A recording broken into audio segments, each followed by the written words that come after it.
In today's video, I'm going to show you how to record vertical and full screen in OBS. So you can see first I already open. Now I'm going on this setting.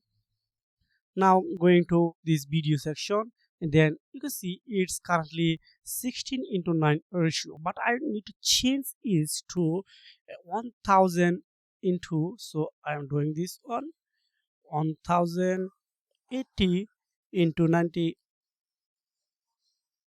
120. Then again doing on this here,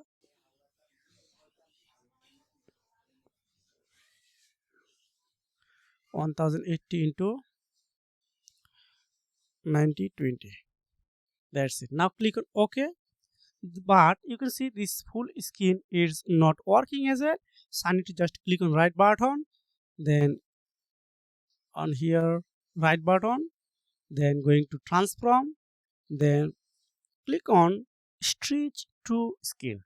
So you can see it's already going to this closer, but this is not visible. So I need to click on again transform, then fit to screen.